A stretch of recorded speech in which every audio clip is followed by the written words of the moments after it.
Кога од пацифистичката митра се величи правдолюбието на законите на качулката, тогаш верата непоправливо се сквернавија наместо служба во името на Бога, кој единствено има право да суди, и се слугува на партијата, која сама ги носи пресудите. Недостоинствен за секогаш бива тој достоинственик, кој со своето учтиво спакувано besramие не само што ја дели својата паства и хули на половина од неа, туку како зародена камбана, повикува на одмазда и екстерминација на оние што не му се поволја, на партијата. Секојаш треба да се уништи предизвикувачот на болеста. Вие ако имате тешка болест, се знае дека треба се открие дијагнозата. Дијагнозата е предизвикувачот. Ако се уништат предизвикувачите, нивните мисли, нивните намери, нивниот долг јазик, тогаш веќе ќе имате ред и мир и поредок во татковината. И тоа е провокација што ви кажа. Еве.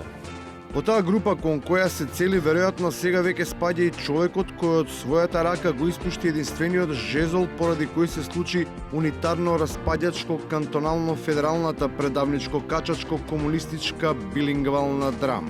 Излегува дека и тој челичниот се стопил и станал дел од сценариото на нечестивите, па ако мандатот може да се истретира како олеснителна, тогаш ниту покајанието за творбата што ја искреирал нема да му помогне да го избегне стрелачкиот вод на владиката.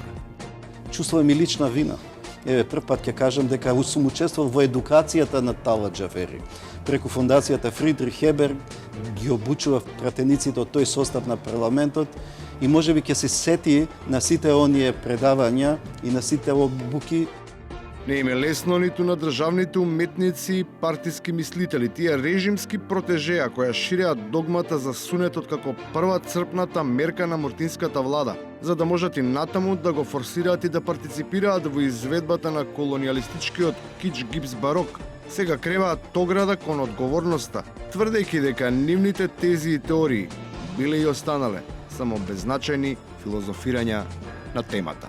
Ова што ние као, не знам, слободоумни интелектуалци може да го бамбуриме овдека, у суштина има многу мало реално влијание у така наречената реал политика.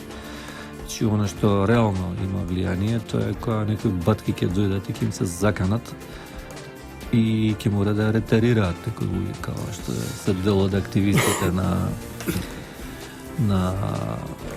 Заедничка Македонија, кој беа под ненормален притисок.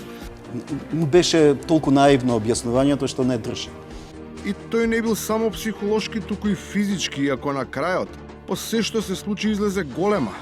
Во тие моменти, нуждата според сведоштвата евидентно не било од такви размери, ама доволна за да не може да се издржи тој притисок кој на неколку пати принудувал еден од востаниците да го празни, носејќи ја сопствената бешика на баждарење. Едино јас на два пати отидов до една кафана во близина за да го искористам тоалетот таму, бидејќи беше многу топло, пиев многу вода и бев по стрес. Тоа е провокација што ви кажа. Еве. Беше толку наивно објаснувањето што не држи. За разлика од таа нужда, од тој притисок кој го беа почувствувале, оние што функционираат на истото копче, како тие со митрата за верата, и натаму ширум ја спростираат судската тога, за уште еднаш да не се види живата кал во која е зацапана македонската правда. Имаше ли притисоци да донесете ваква одлука и се јавите, можете некој од ВМРО да помага кај вас да ургирате во фонда? На вакво прашање, кое што е очигледно многу тенденциозно и надвор од темата, одбивам да дадам одговор. Тоа е провокација што ви кажа. Еве. И на крајот, кога притисокот изнудува дело за кое некој си помислува, дека ќе биде категоризирано во енциклопедиите. Студентите често ме прашуваат кога ќе ме сретнат дали ви користеше тоа што предававте политички теории кога влеговте во политика. Викам, кога бев професор предавав политички теории, сега морам да ги создавам теориите. Овој научнички занес кога ќе се преточи на хартија, навистина ќе треба да биде задолжителна литература на студиите по политологија.